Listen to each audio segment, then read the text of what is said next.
आज की वीडियो में हम जानेंगे कि व्हाइट बोर्ड एनिमेशन हम किस तरह से क्रिएट कर सकते हैं आफ्टर इफेक्ट्स और अडोबी इलस्ट्रेटर की मदद से। दोस्तों, तो जल्दी से चलते हैं स्क्रीन की तरफ। तो सबसे पहले हम आफ्टर इफेक्ट्स के अंदर कॉम्पोजिशन क्रिएट कर लेते हैं। कॉम्पोजिशन क्रिएट करने के लिए मैं यहाँ जाऊँगा कॉम्पोजिशन में, फिर यहाँ से न्यू कॉम्पोजिशन। अब इसकी शॉर्टकट की है Ctrl+N। चलिए मैं यहाँ पे जल्दी से एक नाम दे देता हूँ और बाकी के सारे सेटिंग्स जो हैं मुझे कुछ इस तरह से चाहिए, तो मैं सिंपली यहाँ पे ओके बटन पे क्लिक कर दूंगा। अब इसके बाद हमें हमारी जो वेक्टर फाइल है उसको अंदर इंपोर्ट करना पड़ेगा। तो मैंने यहाँ पे पहले से ही इलस्ट्रेटर में दो एग्जाम्पल ड्रॉ करके रखे हैं।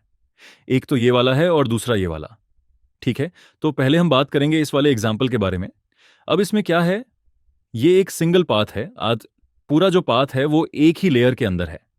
अगर आप दूसरा एग्जाम्पल देखेंगे तो उसमें जो पाथ है वो अलग अलग मल्टीपल लेयर्स के अंदर है। ठीक है, इसके बारे में भी हम बाद में बात करेंगे।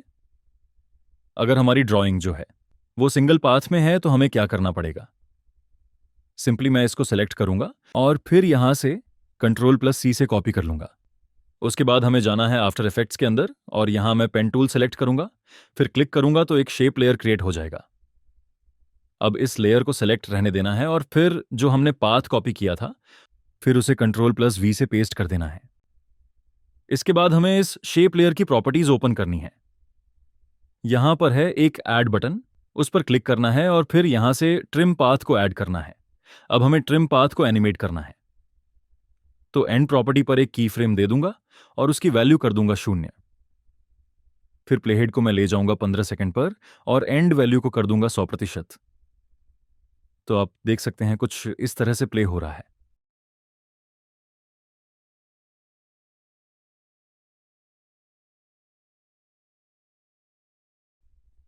ओके, अब मैं हमारी जो हैंड पीएनजी है उसको इंपोर्ट कर लेता हूं और उसे टाइमलाइन के सबसे ऊपर वाले लेयर में रख दूंगा। अब इसकी साइज कम करनी पड़ेगी, तो सिंपली मैं प्रेस करूंगा S, जिससे इसकी स्केल प्रॉपर्टी ओपन हो जाएगी और यहां से साइज कंट्रोल कर लूंगा। अभी आप देख रहे हैं कि जो हमारा एंकर पॉइंट है वो सेंटर में है, तो मैं एंकर पॉइंट टूल की मदद से इसे हमारी पेन की टिप पर ड्रैग कर दूंगा। फिर जहां से हमारा पाथ स्टार्ट हो रहा है वहां तक हैंड पीएनजी को मूव कर दूंगा।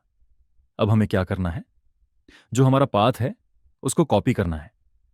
तो सिंपली जाऊंगा शेप लेयर के अंदर, पाथ को सेलेक्ट करूंगा और फिर यहां से Ctrl+C से कॉपी कर लूंगा। उसके बाद प्लेहेड को 0 फ्रेम पर लाऊंगा। फिर हैंड पीएनजी की पोजीशन प्रॉपर्टी ओपन करूंगा, शॉर्टकट की P प्रेस करके,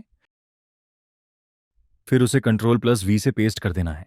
ओके, अब आप देख सकते हैं कि ये किस तरह से प्ले हो रहा है।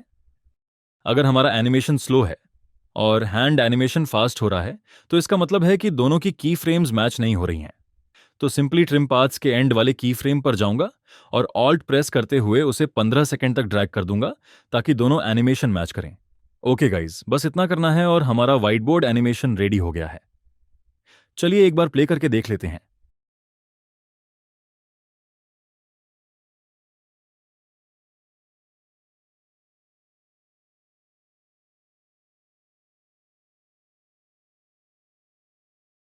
अब इसको और अच्छे से प्रेजेंट करने के लिए मैं इन दोनों लेयर्स को प्री कंपोज कर दूंगा। प्री कंपोज करते समय हमें move all attributes into the new composition select करना है। चाहे तो कोई नाम भी दे सकते हैं। फिर ओके पर क्लिक कर दूंगा। अब इस प्री कॉम्प की पोजीशन और स्केल प्रॉपर्टी को एनिमेट कर देंगे। चलिए जल्दी से एनिमेट कर देता हूं। यहां पर एनिमेशन फिनिश हो गया है। तो चलिए वीडियो को एक बार प्ले करके देखते हैं।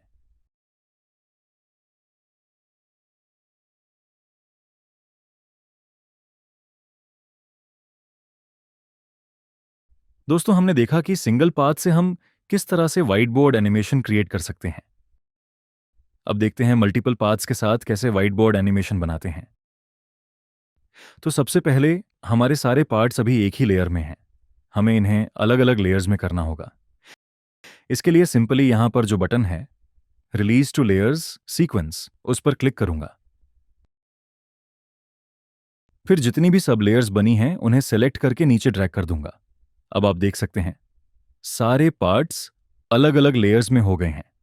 अब इसको सेव कर देंगे और फिर जाएंगे आफ्टर इफेक्ट्स में, एक नया कॉम्पोजिशन बनाएंगे। फिर हमारी इलस्ट्रेटर फाइल को ड्रैग एंड ड्रॉप कर देंगे। यहां जो विंडो आएगा उसमें इंपोर्ट एज, कंपोजिशन सेलेक्ट करना है और फुटेज डायमेंशंस, लेयर साइज को भी सेलेक्ट करना है। फिर ओके कर देंगे। अब एक नया कंपोजिशन बन जाएगा, उसे टाइमलाइन में ड्रैग कर देंगे। डबल क्लिक करके उसको ओपन कर लेंगे। अभी हमारा बैकग्राउंड ब्लैक है तो उसको व्हाइट कर देंगे। इसके लिए कॉम्पोजिशन सेटिंग्स में जाकर बैकग्राउंड कलर को व्हाइट कर देंगे। अब क्योंकि हमारे सारे पार्ट्स इलस्ट्रेटर फाइल के फॉर्म में हैं, हमें उन्हें शेप लेयर्स में कन्वर्ट करना होगा। तो सबको सिलेक्ट करके राइट क्लिक करेंगे, फिर create shapes from vector layer select करेंगे। अब ये सब शेप लेयर्स में कन्वर्ट हो जाएंगे। बाकी एक्स्ट्रा लेयर्स को हटा देंगे और टाइमलाइन को क्लीन कर देंगे। अब वही सेम प्रोसेस रिपीट करनी है। सारे शेप लेयर्स में जाकर ट्रिम पाथ्स ऐड करना है। फिर ट्रिम पाथ्स को एनिमेट करना है। शुरुआत में एंड वैल्यू 0%, फिर 5 सेकंड में एंड वैल्यू 100%। ट्रिम पाथ्स की फ्रेम्स को कॉपी करके बाकी सब शेप लेयर्स में पेस्ट कर देंगे। एक बार प्ले करके देखते हैं।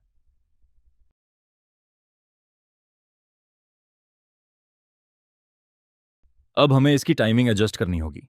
तो मैं सारे लेयर को सेलेक्ट कर दूंगा और सारे लेयर को सेलेक्ट करने के बाद अगर मैं प्रेस करूंगा यू, ताकि सिर्फ की फ्रेम्स दिखें, बाकी सारी प्रॉपर्टीज है वो हाइड हो जाएगी। ठीक है, तो ये वाली लेयर को मैं आगे की ओर मूव कर दूंगा और अभी जो हमारा पहला वाला लेयर है इसकी हम टाइमिंग एडजस्ट करेंगे। तो यहां पे आप देख सकते हैं ये काफी स्लो है, तो इसकी मैं की फ्रेम यहां से मूव कर दूंगा यहां तक। ओके, तो मुझे अभी इसकी स्पीड जो है वो सही लग रही है। अब हमारी हैंड पीएनजी को सबसे ऊपर लाना है, उसकी एंकर पॉइंट और स्केल सेट करनी है। सेम वही प्रोसेस है जो हमने थोड़ी देर पहले किया था। एंकर पॉइंट को मैं यहां से एडजस्ट कर दूंगा और फिर इसकी साइज है वो मैं यहां से एडजस्ट कर दूंगा। उसके बाद प्लेहेड को लाएंगे 0 फ्रेम के ऊपर और फिर उसके बाद जो हमारा पहला लेयर है इसका जो पाथ है उसको हमें कॉपी करना है और फिर हैंड की पोजीशन पर पेस्ट कर देना है। ट्रिम पाथ्स और हैंड पीएनजी पोजीशन के की फ्रेम्स को मैच करना है ताकि दोनों एक साथ एनिमेट हों। तो सिंपली मैं जाऊंगा इसके लास्ट की फ्रेम पर और उसके बाद जो इसकी पोजीशन की फ्रेम है उसको अल्टर के साथ ड्रैग कर देना है जहां तक हमारा प्लेहेड है, और फिर जो ये वाला पाथ है हमें इसके साथ मैच कर देना है। तो अभी आप देख सकते हैं ये कुछ इस तरह से प्ले होगा। अब मैं इस लेयर को लॉक कर दूंगा और फिर जो हमारा दूसरा लेयर है इसको मैं ड्रैग कर दूंगा यहां तक जहां पर हमारा प्लेहेड है।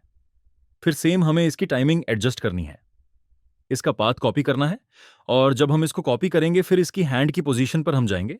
फिर उसके बाद एक फ्रेम हमें प्लेहेड को आगे की ओर ले जाना है, फिर पोजीशन पर पेस्ट करना है, फिर जो है इसकी टाइमिंग एडजस्ट करनी है और उसके बाद और फिर जो हमारी हैंड की इमेज है इसको सही से एडजस्ट करना है उस पाथ के ऊपर। ओके, तो मैं जल्दी से सारे लेयर्स की जो टाइमिंग है वो सेट कर देता हूं। जब लास्ट फ्रेम पर पहुंच जाएं तो कुछ फ्रेम आगे बढ़कर हैंड पीएनजी को स्क्रीन के बाहर एनिमेट कर देंगे। तो चलिए एक बार प्ले करके देखते हैं। दोस्तों, तो कुछ इस तरह से आप व्हाइट बोर्ड एनिमेशन बना सकते हैं आफ्टर इफेक्ट्स के अंदर। अगर वीडियो अच्छा लगा हो तो लाइक, शेयर और सब्सक्राइब जरूर कर दीजिए।